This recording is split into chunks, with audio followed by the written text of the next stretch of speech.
اللہ تعالیٰ فرماتے ہیں ایام معدودات، یہ گنتی کے چند دن ہیں، اور وقت جو ہے بہت اجرت کے ساتھ تیزی کے ساتھ گزرتا جاتا ہے۔ جو اعمال ہم کرتے ہیں، جو نیکی اور بھلائی ہم کرتے ہیں، اس کے لیے جو تکلیف ہوتی ہے، مشقت اٹھانی پڑتی ہے، بوجھ پڑتا ہے، وہ وقتی ہوتا ہے، وہ ختم ہو جاتا ہے، لیکن اس کا اجر و ثواب باقی رہ جاتا ہے۔ ایسے ہی گناہ چھوڑنے میں، برائی سے بچنے میں جو بوجھ پڑتا ہے، وہ تکلیف بھی ختم ہو جاتی ہے اور اس کا بدلہ باقی رہ جاتا ہے۔ عقل مند اور ہوشیار شخص وہ ہے جو ذرا سی لذت کے لیے ہمیشہ کی تکلیف مول نہ لے، ذرا سی لذت کے لیے اور ذرا سی تکلیف کے خوف سے ہمیشہ کی تکلیف مول نہ لے، اس کو عقل مند کہیں گے۔ آنکھوں کی حفاظت نہیں کرتے، زبان کی حفاظت نہیں کرتے، لیکن وہ لذت جو ہوتی ہے زبان کی، جھوٹ بولنے کی، غیبت کرنے کی، دھوکہ دے کر کاروبار کرنے کی، بات بنانے کی، یہ وقتی ہوتی ہے، اور لذت بھی ہم کو وقتی ملتی ہے اس کی، لیکن اس کا نقصان بہت بڑا ہے۔ بعض مرتبہ دائمی عذاب اور فقر کا ذریعہ بن جاتا ہے۔ ایسے ہی آنکھوں کی حفاظت نہ کرنا ہے،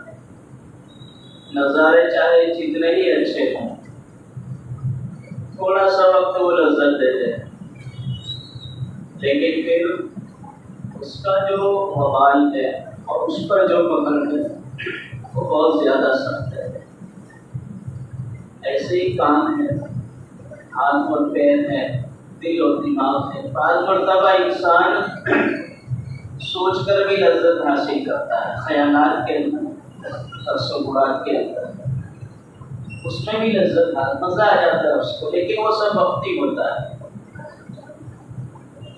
اس کا نتیجہ آخرت کے اعتبار سے تو پکڑ اور عذاب کا ذریعہ بنتا ہی ہے، لیکن دنیا کے اندر بھی، کیونکہ وہ وقت گزرنے کے بعد، 2 گھڑی 5 گھڑی گزر جانے کے بعد،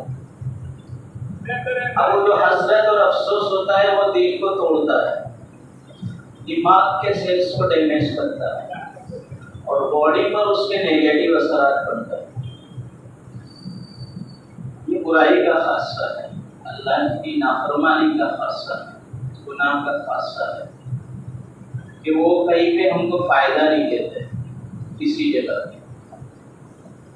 اس لیے اگر ہم لوگ اپنی بھی بھلائی چاہتے ہیں، اپنا بھی فائدہ چاہتے ہیں، اور زندگی اگر سکون کی اور مزے کی گزارنا چاہتے ہیں، تو اللہ کی نافرمانیوں سے بچنا بہت ضروری ہے، ہر حال میں ضروری ہے۔ ایک تو یہ ہے کہ اللہ کا آرڈر ہے، اللہ کا حکم ہے، وہ تو کرنا ہی ہے، لیکن فائدہ اللہ کا اس میں نہیں ہے۔ اللہ کے آرڈرز کے اندر اور اللہ کے حکم کے اندر اللہ کا فائدہ نہیں ہے، فائدہ بندے کا ہے۔ کہ جتنے بھی اللہ تعالیٰ نے حکم نازل فرمائے اور احکام جتنے بھی شریعت کے ہیں، اور سنت طریقے آپ صلی اللہ علیہ وسلم کے جتنے بھی ہیں، اس میں نہ اللہ کا فائدہ ہے نہ اللہ کے رسول کا فائدہ ہے۔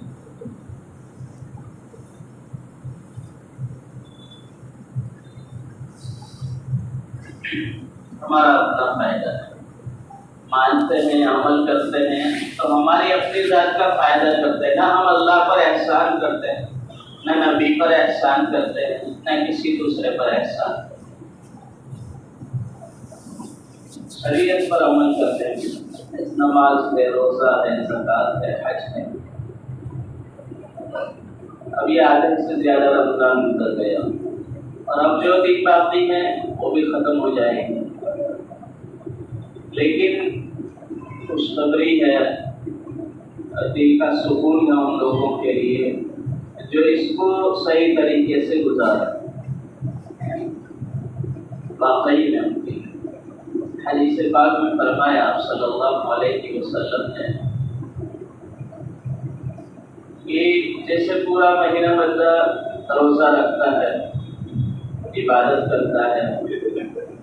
اللہ کے احکام کو پورا کرتا ہے، نبی کے طریقے کے مطابق رہتا ہے، اپنے وقت کو گزارتا ہے،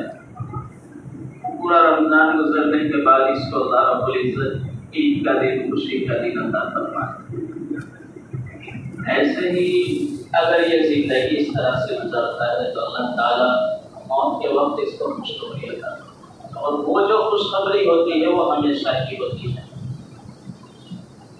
اللہ رب العزت کلام پاک میں فرماتے ہیں ان الذین قالوا ربنا اللہ ثم استقاموا، کہ جن لوگوں نے دعوت کیا، گواہی دی اور اس بات کا اقرار کیا کہ اللہ رب العزت ہمارا خالق ہے، پروردگار ہے، پالنہار ہے، اور اس کا کوئی شریک اور ساجیدار نہیں ہے، اور پھر وہ اس بات پر موت تک جمے رہے، اقرار کرنے کے بعد، گواہی دینے کے بعد، دعویٰ کرنے کے بعد اب موت تک اس پر جمے رہے، فرمائے کہ ان کے لیے خوشخبری ہے کہ ان کے لیے کوئی ٹینشن کی بات نہیں، اللہ تحزنوا، ان کے لیے کوئی پریشانی کی بات نہیں، کوئی الفت اور بوجھ کی بات نہیں، وابشروا، اور خوشخبری ہے فی الجنت التی کنتم توعدون، ایسی جنت کی جس کا ان سے وعدہ کیا جائے۔ گویا کہ رمضان یہ ہے ایک پریکٹس کے لیے، ہمارے لیے مشق کے طور پر ہے کہ پورا مہینہ ہم عبادت کے لیے کوشش فکر کرتے رہیں، جو اللہ کے حکم پر اپنے آپ کو، اور روزے کے اندر بہت آسان ہو جاتا ہے۔ دیکھیں روزہ رکھ کر گناہ سے بچنا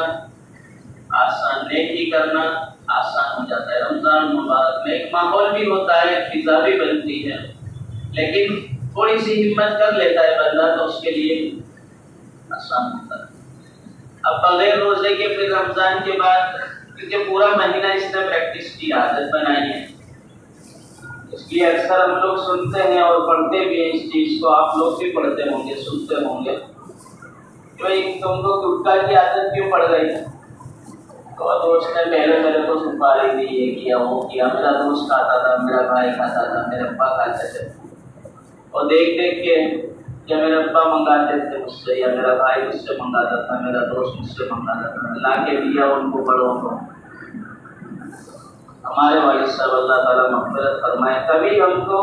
جو ان کے اپنے ویسر تھے کبھی اس کے لیے استعمال نہیں کیا کہ مبالغہ اس کے اندر یہ عادت ہو جائے، اور اللہ نہ کرے کبھی دیکھ بھی لیا تو بہت زیادہ غصہ ہو جاتا ہے، اور یہ ہم لوگ اپنے بچوں کو سکھاتے ہیں، جا بیٹا گٹکا لیا میرے لیے، جا بیڑی کی بنڈل لے کے، جا مسالہ لے کے وہاں سے، اور بچوں کو تو ہم ہی دکان بتاتے ہیں، ملتا کہاں ہے، کتنے کا ملتا ہے، وہ ہم سے ہی سیکھ لیتے بچے، میرے ابا نے میرے کو سکھا دیا، پھر بچے کو آگے بتانے کی ضرورت نہیں رہتی، اس لیے بچوں سے یہ کام نہ کرایا کر۔ کوئی دوسرا بھی کرا تو اس کو منع کرو کہ بھائی تو خود جا کے لے لے، ادب اپنی جگہ پر ہے، بڑوں کا اکرام اپنی جگہ پر، ان کی خدمت اپنی جگہ پر، لیکن اس کے ذریعے سے بچے غلط عادتوں کے اندر، غلط حرکتوں کے اندر، غلط چیزوں کے اندر ملوث ہو جائیں، یہ کوئی برداشت نہیں کر سکتا۔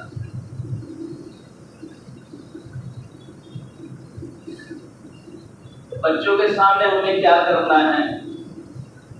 تاکہ بچے نصیحت پر عمل نہیں کرتے، بچے نصیحت، اور عوام کا بھی یہی حال ہے، میں یہاں پر بیٹھ کر بات کر رہا ہوں، کتنی بات کرتا رہوں، لیکن میرے اپنے اعمال صحیح نہیں ہیں، مولانا بولتے کیا ہے، کرتے کیا، اپنے کو کیا بولتے ہیں۔ نصیحت سے زیادہ لوگ جو ہے نقش قدم پر چلنا پسند کرتے ہیں۔ دیکھیے اللہ رب العزت کی سنت یہ رہی کہ صرف قرآن پاک نازل نہیں فرما دیا، صرف آسمان سے کتابیں نہیں اتار دی۔ بعض لوگوں کو دھوکا ہوتا ہے، قرآن اور حدیث کو پکڑ لو باقی سب کو چھوڑ دو،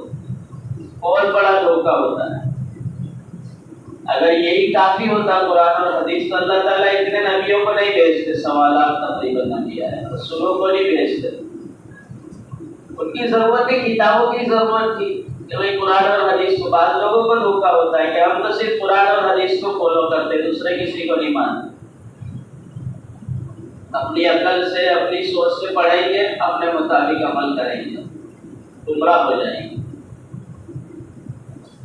اس لیے اللہ رب العزت نے صرف قرآن اور حدیث کو نازل نہیں فرما دیا، بلکہ نبیوں کو مستقل بھیجا گیا، سوالات نبی کو. یہ لوگ عمل کریں گے تو لوگوں کو احساس ہوگا، پتہ چلے گا کہ یہ عمل کر سکتے ہیں تو ہم کیوں نہیں کر سکتے. وہ الگ بات ہے کہ نبی کا عمل اپنی کیٹیگری کا ہوتا ہے، ہمارا اپنی کیٹیگری کا ہوگا، لیکن فالو تو ان کو ہی کریں گے. اللہ رب العزت کو کلام پاک میں فرماتے ہیں لقد کان لکم فی رسول اللہ اسوۃ حسنہ. قرآن پاک کی آیت ہے، بہترین نمونہ تمہارے لیے آئے گی، تمہارے لیے فالو کرنے کے لیے. تمہارے لیے اگر کوئی شخصیت ہے، کوئی ذات مبارک ہے تو آپ صلی اللہ علیہ وسلم کی ذات ہے. کوئی امت کے لیے خطاب ہے، امت محمدیہ کو تو خاص کرتے ہیں، ورنہ تمام انسانیت کے لیے کلام پاک نازل ہوا تو تمام انسانوں کے لیے یہ بات ہے کہ تم کس کو فالو کرو گے، اسٹائل ایکشن کس کا اپناؤ گے، اختیار کرو گے. اب ہم لوگوں کو دھوکا ہو گیا، اور سب سے زیادہ دھوکا مسلمانوں کو ہو گیا کہ وہ ہیرو شرٹ کے بٹن کھلے رکھتا ہے تو ہم بھی کھلے رکھیں گے، وہ پینٹ پٹی ہوئی پہنتا ہے تو ہم بھی پینٹ. صدر دیکھ بعض مرتبہ اکثر مسجد میں بھی یہ حال ہوتا ہے، لوگ شکایت کرتے ہیں کہ مولانا ہم لوگ کو سجدہ کرتے ہیں، آگے والے کا صدر کھلا ہوا. اب یہ رمضان مبارک میں لوگ یہاں پہ مسجد میں آرام کرتے ہیں تو اکثر ایسا ہوتا ہے، ٹی شرٹ اوپر اور پینٹ. صدر کا خود کا خیال نہیں رہا. اللہ رب العزت کلام پاک میں فرماتے ہیں کہ جب تم لوگ ہمارے احکام سے روگردانی کرو گے، اعراض کرو گے، متنفر ہو جاؤ گے، اور نبی کریم صلی اللہ علیہ وسلم کی سنتوں کو چھوڑ دو گے تو تمہارے اپنے نفع اور فائدے سے بھی تم محروم کر دیے جاؤ. کس کو اچھا لگتا ہے اپنا صدر کھلنا، لیکن فیشن کے نام پر ہو جاتا ہے، اور دھیان بھی نہیں دیتا، اور اس کا احساس بھی نہیں ہوتا کہ لوگوں کی نظر کہاں کہاں پڑ گئی.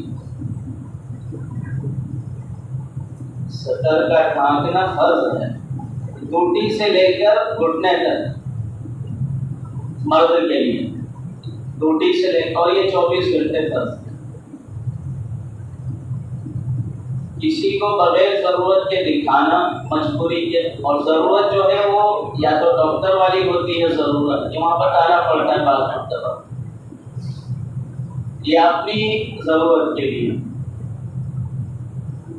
ورنہ کسی کو دکھانے کے لیے اجازت نہیں ہے. اس میں اور سخت محرومی کی بات ہے. خاص دھیان رکھنا چاہیے اس بات میں کہ ہمارا صدر کھل رہا ہے، ہمیں اس کا احساس نہیں ہو رہا ہے، ہمیں پتہ ہی نہیں چلتا ہے. تو فالو ہم لوگ کس کو کرتے ہیں، آئیڈیل کس کو بناتے ہیں. ہاتھ میں لاکٹ کیسا پہننا ہے، اس میں نگ کیسا ہونا چاہیے، یہ عقیدہ رکھنا مسئلہ ہے. میں آپ لوگوں کے سامنے عرض کر رہا ہوں، یہ عقیدہ رکھنا کہ کسی پتھر کو پہننے سے، چاہے انگوٹھی میں ہے، چاہے لاکٹ میں ہے، چاہے گلے کے ہاتھ میں ہے، چاہے مرد ہو چاہے عورت ہو، ایسا عقیدہ رکھنا کہ یہ لاکٹ میں پہنوں گا تو مالدار ہو جاؤں گا، یا عزت والا بن جاؤں گا، ذلت سے بچ جاؤں گا، یہ شرک کہلاتا ہے. پھر سے سنے مسئلے کو، ایسا عقیدہ رکھنا کہ یہ پتھر پہننے سے، چاہے کہیں بھی پہنے بدن کے اندر یا گھر میں رکھتے ہیں. بعض لوگ اپنے گھروں کے دروازے پر گھوڑے کی نال لگاتے ہیں. برکت جو ہے میرے بھائیوں، اور روزی کا دروازہ وہ اللہ رب العزت کی طرف سے کھلتا ہے. گھوڑوں کی نالوں میں نہیں ہوتا، ورنہ گھوڑے والے کہاں سے کام پہنچ گئے ہوتے ہیں. پتھروں کے اندر اللہ رب العزت نے کوئی چیز نہیں رکھی. حجر اسود کے بارے میں حضرت عمر رضی اللہ عنہ نے یہ فرمایا تھا کہ کعبہ کے اندر اس کو رکھا گیا. حجر اسود کو پتھر کہاں سے آیا؟ اور یقینی اور پکی بات ہے کہ وہ جنت کا پتھر ہے حجر اسود، لیکن اس کے بارے میں حضرت عمر رضی اللہ عنہ نے یہ فرمایا کہ تیرے اندر نفع نقصان پہنچانے کی کوئی خاصیت نہیں، کوئی صفت نہیں۔ اگر ہم ہمارے نبی صلی اللہ علیہ وسلم کو نہ دیکھتے کہ انہوں نے آپ کو تجھے بوسہ دیا تو ہم تجھے کبھی بوسہ نہیں دیتے۔ ہم تو بوسہ اس کو اس لیے دے رہے ہیں کہ ہمارے نبی نے بوسہ دیا، تو اس کے اندر جب کوئی خاصیت نہیں تو پھر یہ فیروزہ میں اور نیلم میں اور دنیا بھر کے پتھروں کے اندر اللہ حفاظت فرمائے گا۔ ہاتھ میں ہمیں کیا پہننا ہے، گلے میں ہمیں کیا پہننا ہے، کپڑا ہمیں کیسا پہننا ہے، کتنا پہننا ہے، کہاں پہننا ہے، یہ فالو کرنے کے لیے اور آئیڈیل بنانے کے لیے اور نمونہ بنانے کے لیے آپ صلی اللہ علیہ وسلم بتاتے ہیں۔ جب ہم مسلمان ہو کر آپ کے طریقوں کو اہمیت نہیں دیں گے، آپ کی ذات کو اہمیت نہیں دیں گے، اور دعویٰ تو بہت لمبا چوڑا ہمارا، کاٹنے کو اور مر مٹنے کو تیار ہو جائیں گے، لیکن جب آپ کے طریقے ہم کو نہیں پسند آ رہے ہیں دوسروں کے مقابلے میں، تو محبت، جیسے میں نے کہا ہے کہ میں بیان کچھ اور کروں اور عمل کچھ اور ہو، تو زبان سے دعویٰ ہمارا کچھ اور ہو، کرنی اور کرنی کے اندر فرق ہو جائے تو قول اور فعل کے اندر ڈفرنس نہیں ہونا چاہیے۔ دعویٰ جیسے آپ صلی اللہ علیہ وسلم سے محبت کا ہے اور ہونا چاہیے اور کرنا چاہیے اور لازم اور ضروری ہے۔ لا يؤمن أحدكم حتى أكون أحب إليه من ماله وولده والناس أجمعين، أو كما قال عليه الصلاة والسلام۔ آپ صلی اللہ علیہ وسلم نے فرمایا کہ تم کامل اور مکمل ایمان والے، آپ صلی اللہ علیہ وسلم نے فرمایا کہ تم کامل اور مکمل ایمان والے اس وقت تک نہیں ہو سکتے جب تک کہ میں، یعنی آپ صلی اللہ علیہ وسلم کی ذات اقدس تمہارے نزدیک تمہارے مال سے تمام پراپرٹی آ گئی، اس کے اندر گھر، جائیداد، دکان، فیکٹری سب آ گئی، بیماری ہی وہ کی اولاد آ گئی اس میں، والناس اجمعین، اور یہاں تک کہ تمام لوگوں سے تم جس کو بھی پیار کرتے ہو، چاہتے ہو، محبت کرتے ہو، اس سے بھی زیادہ، مال سے زیادہ، اولاد سے زیادہ، اور تمہارے محبوب لوگوں سے زیادہ، سب سے زیادہ آپ صلی اللہ علیہ وسلم اگر محبوب نہیں ہیں تو ایمان کامل اور مکمل شرط ہے، یہ شرط اول ہے دین حق کی ہے۔ آپ صلی اللہ علیہ وسلم سے محبت، جب آپ سے محبت ہے تو پھر آپ کے طریقے کہاں جائیں گے؟ آج تو یہ حال ہوتا ہے میرے بھائیوں کہ باپ کا انتقال ہو گیا، کچھ رسم رواج رہتی ہے تو بندہ کوشش کرتا ہے کہ میرے ابا کو کیا پسند تھا کہ یہ پسند تھا، تو یہ کپڑا تم کیوں پہنتے ہیں کہ میرے ابا کو بہت پسند تھا اور وہ ہمیشہ یہی کپڑا پہنتے تھے تو میں بھی یہی پہنتا ہوں۔ ظاہر بات ہے کہ باپ سے زیادہ، ماں سے زیادہ، بیوی سے زیادہ، اولاد سے زیادہ، دنیا کے تمام احسان کرنے والوں سے زیادہ، لوگوں سے زیادہ، دوست اور عزیز سے زیادہ آپ صلی اللہ علیہ وسلم سے تو ظاہر بات ہے جب آپ صلی اللہ علیہ وسلم سے محبت ہوگی تو آپ کے طریقے سے بھی محبت ہوگی اور اس کو اختیار کرے گا۔ یہ دعویٰ تو آپ صلی اللہ علیہ وسلم سے محبت کا اور اسٹائل گیروں کا، آپ صلی اللہ علیہ وسلم کے دین کو مٹانے کی جو لوگ کوشش کر رہے ہیں ان کا اسٹائل اختیار کر رہے ہیں، اور وہ بھی ان چیزوں میں جو اللہ نے نعمتیں عطا فرمائی۔ اس لیے ایک تو یہ عقیدہ بالکل غلط ہے اور ایمان کے خلاف ہے اور شرکی عقیدہ ہے کہ کسی پتھر میں، کسی لوکٹ میں، کسی چین میں اور کسی چیز کے اندر اللہ رب العزت نے کوئی ایسی خاصیت رکھی ہے، نہیں، برکت کی چیز اللہ کے احکام ہے، آپ صلی اللہ علیہ وسلم کے طریقے ہیں، اسی میں ہدایت ہے، اسی میں رحمت ہے، اسی میں عافیت ہے اور اسی میں خیر و برکت ہے، اور یہی نجات کا اور مغفرت کا ذریعہ ہے، باقی تو سب باتیں ہیں۔ اب جو دن بچے ہیں میرے بھائی اور رمضان مبارک کے خاص کر کے، ایک تو عبادت آپ صلی اللہ علیہ وسلم کی تھی کہ اکثر پوری زندگی آپ صلی اللہ علیہ وسلم نے اکثر